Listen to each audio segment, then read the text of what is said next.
Through a series of spontaneous circumstances, Fritz Amtsberg got an early education in fishing and in 1949 became a full-time commercial fisherman. That happens to be me standing by that boat. It's a little embarrassing, but it's the only picture I could find of my dad's boat. Basically, the way I got into fishing is my parents were divorced after the war, and we lived in Kalakaua homes. And during the summer, my brother and I would go down to Kalakaua Bridge, and when the sailors came by, we'd ask them to toss a coin in the water, and we'd go get it. And one day that we were swimming down in the Alawa Yacht Harbor, and we came by this gentleman's boat, and he invited us on the boat, ended up driving us home, and in the long run ended up marrying my mother. During the war, he actually fished out of Molokai and lived with the Pakello family. And Noah Pakello happened to be the chief game warden after that. I don't know if you know that. And then after the war, moved to Oahu, and that's where we met. After he married my mother, we would go fishing with him. And the only place that he liked to bottom fish is off of the Cocoa Crater, or Cocoa Head. There's between there and Diamond Head, there's a pinnacle that comes up to about 50 fathoms, I think. And he would anchor on that, and we'd catch paka and lehi. To pull the anchor in those days they used a technique called kogo, the anchor, where they would take a barrel and put a strap around it and throw it in the water with it around the anchor line and drive away from it, and the buoy would pull the anchor up. And when it got to the anchor, there was a mechanism that would keep it from going back down, and then they just turn around and roll up the line so they didn't have to pull it. So we fished there mostly for bottom fish, and most of the trips were weekend trips where we would go to Waianae and Kaina Point and troll, and also in the evenings we'd anchor along Makua and places like that and bottom fish, but never really what I would call serious about catching fish. He preferred trolling, and my mother would, if we got a big ahi, she would can it. And it's interesting because about 25 years later, when I started fishing, I went to Mono Exchange, and I was talking to him, and I was mentioning that my mother used to can the tuna, and his wife went to her desk drawer and opened it and had a little card. He said, "Here's your mother's recipe." And it was actually my mother's writing. So that was kind of unusual. I joined the Air Force, went through a year's training on missile tracking radars, and then I spent from 1963 to 1978 building missile tracking systems. I was part owner of the company, and we sold it. And I got a fair amount of money, at least at that time. It seemed like it was a lot. And I quit. And I came home, and I didn't do anything for about a year. And then I got itchy, and I decided I'd have to go fishing. And so I went down to Kewalo. I saw this boat. It was parked right on the front, on the main pier, across from Bilchin Sato's Tahe Maru and Constant Sea. And there was an old Japanese fellow that was running it, and I was looking at the boat, and he said, "Are you interested in this?" And I said, "Yeah."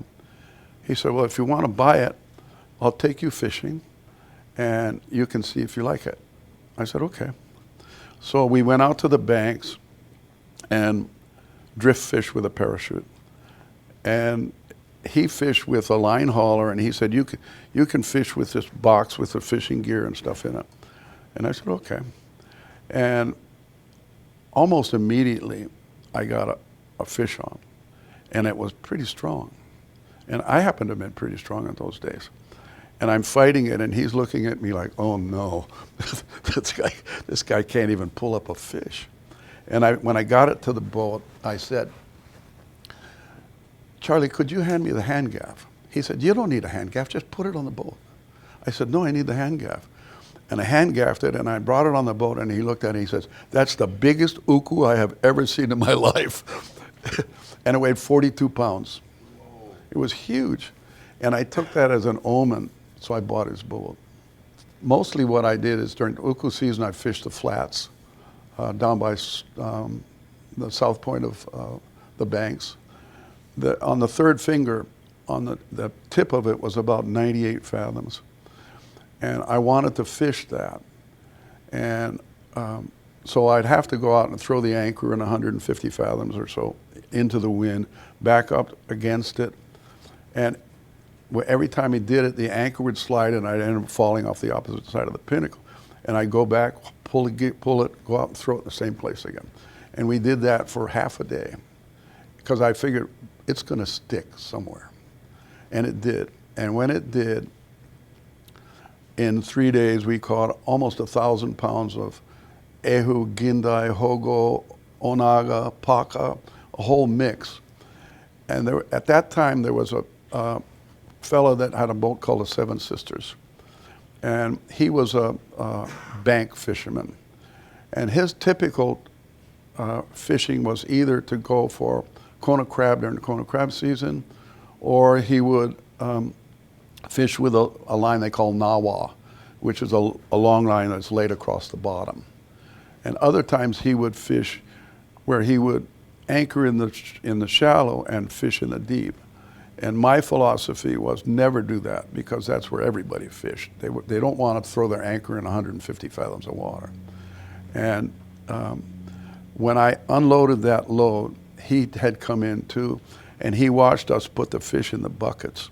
And he stood there and stared at it. And when we finally got done unloading, he came to me, he says, you caught all those fish in the same place, didn't you? I said, yes, I did. He said, I've never seen that in 20 years. I very seldom fish where it's easy. And somebody told me that the Howley Queen was for sale. It belonged to Les Walls, and it was fishing out of Haleiwa. He was an older gentleman. And so I went over and looked at it, and he said, do you want it? I said, yeah. So he said, well, we'll show you how to fish. And they drove us around to out of Kewalo, which is where I fish. And we caught a marlin or something like that. But anyway, I started fishing it, and where I went first was to the banks where I fished, uku season. I did some off the backside of Molokai, and I said, okay, I'm ready. And I bypassed Kauai, and I went to Niihau. And Bill Shinsato, that owned the Constant Sea and the Taihei Maru, became a friend of mine. And when he found out that I was going there, he said, when you go there, there's a pinnacle that comes up to about 120 fathoms. It's almost a mile east of South Point Niihau. He said, if you can find it, there's lots of onaga on that pole. Well, I found it, and I fished it 2 or 3 times until I fished it. There was nothing left. And then it was uku season. If you can see the buckets on the left, those buckets are all full of uku. And what I did is on South Point Niihau, the bank is, I don't know how far it goes south, but what I did is I mapped it, and on the west side, there was a drop off of about 10 fathoms, from 40 to 50 or 60 fathoms, that was slightly inside from the primary drop. And so I wanted to fish right at the edge of that drop. And I would go east and throw the anchor in the flat. And when I started fishing there, we got there early in the morning, myself and that boy that's in the picture there. It happens to be a son of a friend of mine. We fished, and the way I fished for uku is I use makidogo, the bag, where you wrap the bag and the chum and everything into a denim bag and drop it and break it open, and the polo falls out and the 2 hooks come out. And I made it, I tie them off with uku because I didn't want them high off the bottom. I wanted them to concentrate right on the bottom where the pollet was. So I would tie the line off on a bungee so that when the bag opened up, the lead would kind of bounce on the bottom with the waves. And that would put the pollet right there. And then I'd put 2 hooks on, and then I start catching 2. And then what I do is I put 2 hooks on a 3-way swivel that was just where the bag was tied, so that I had 4 hooks, and now I'm catching 4 at a time. And we started fishing at 8 o'clock in the morning because we left the night before from Kewalo. And by 6 o'clock, we were on our way home. And we had, at that time, I had 2 stainless steel ice boxes on the deck, and also the Ikimon, which I would fill with snow ice. And we came home and we had 2,200 pounds of uku. We unloaded. The next morning I left and went back there, and I did that for 4 trips, always 2,200 pounds. And then the uku started disappearing. But interestingly enough, on the 4th trip, it was part omilu. And when I came back for the first trip, no more uku, only omilu. And I had, I don't know, less than 1,000 pounds of omilu. I wasn't a sustainable net fisheries person. I was there to catch as many as I could. And then I went and fished Koulu Rock. I tried different spots for deep water fish.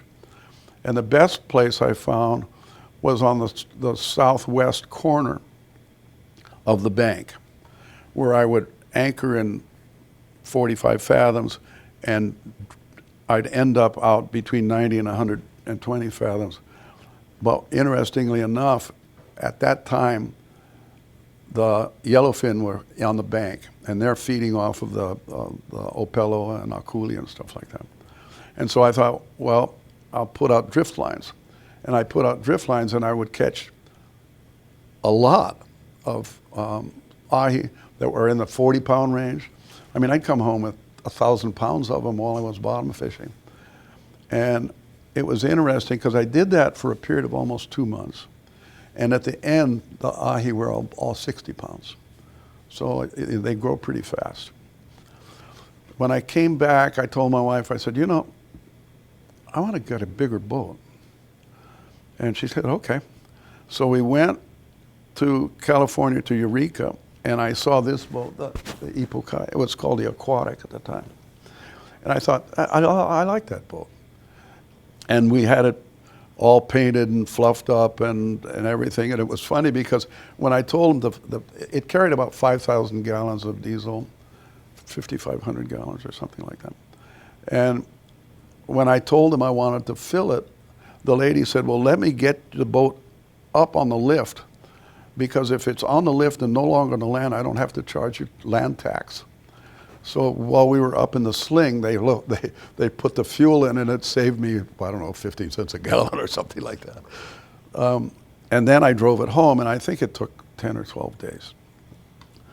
And I initially started fishing it longlining, but I used the old style, the old rope gear.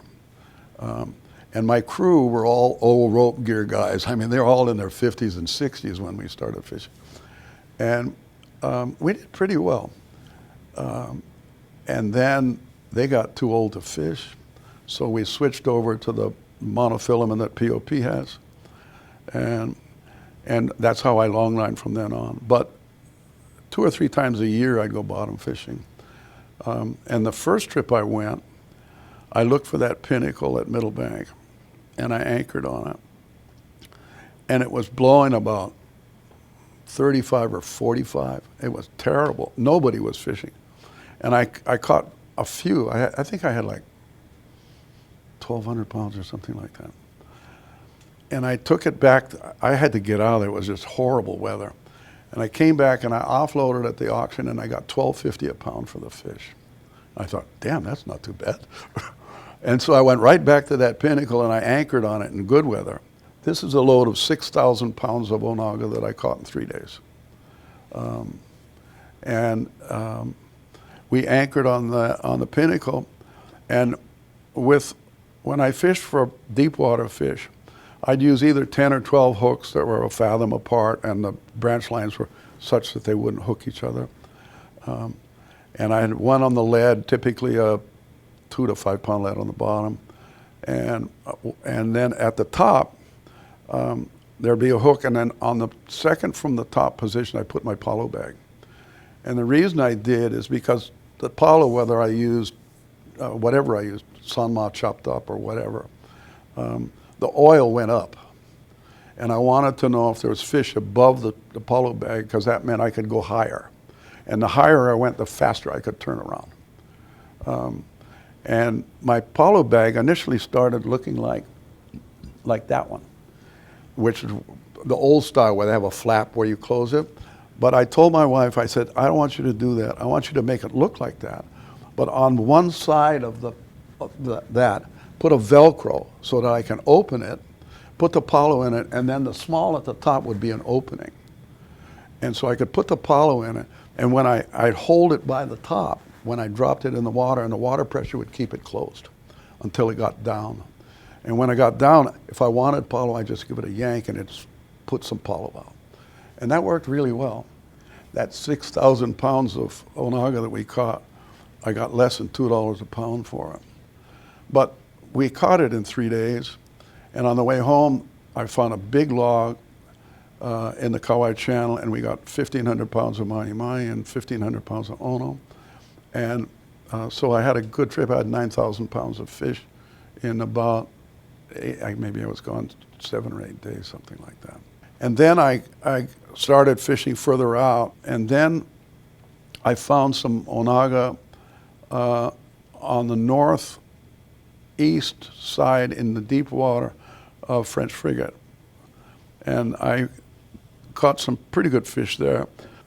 I found some fish up in Raida on the north side, and I did pretty well there.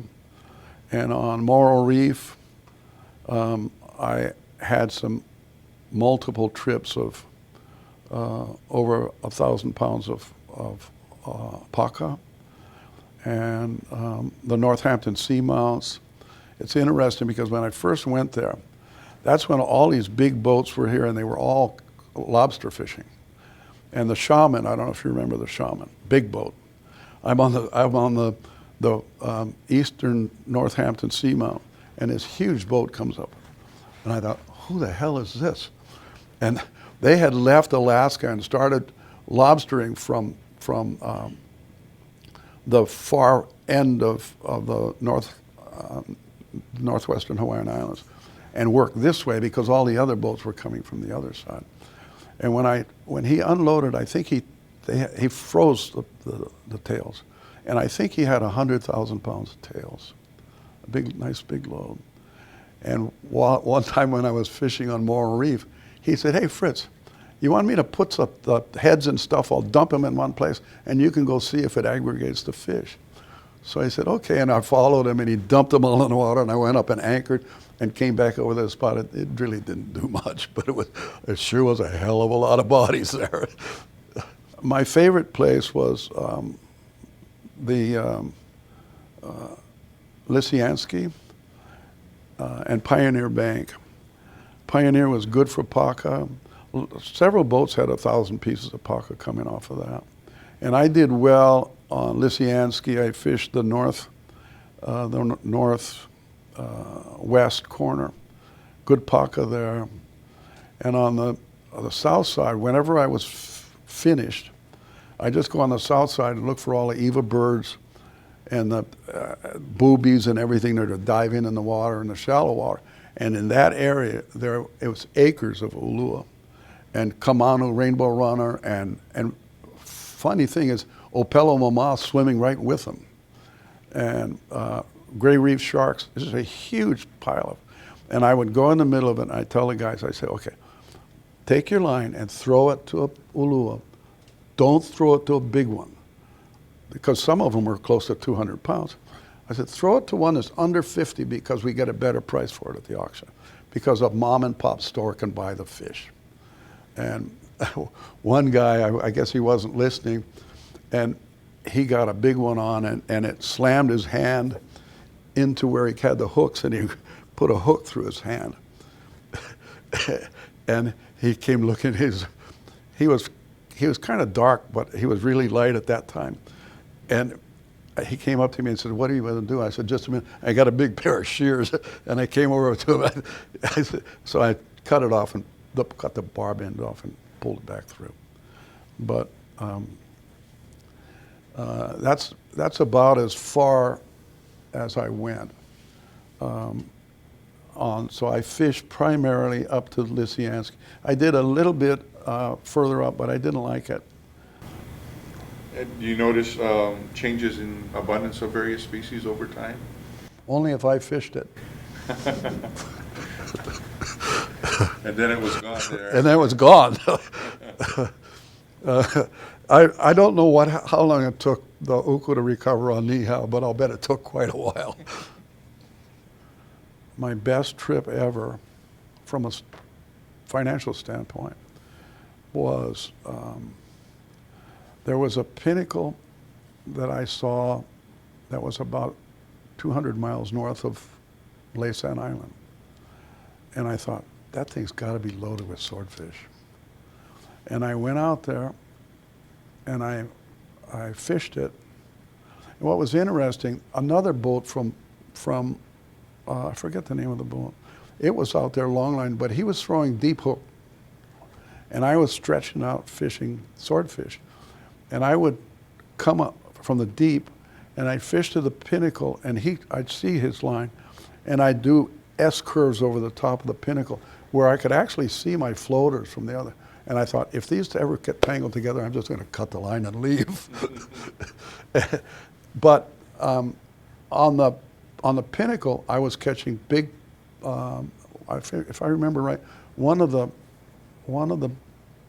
bluefin, the ahi was 243 pounds headed and gutted, and I got $22.50 a pound for that fish in Japan.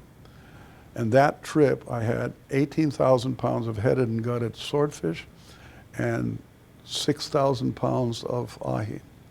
And the gross on the trip was $155,000. And that was for 8 days fishing. That was my best. If I kept doing that, I'd still fish. I fished 280 days a year for 10 years. So you were one of the intense ones. I was most definitely an intense one. There are very few fishermen I found that were intense.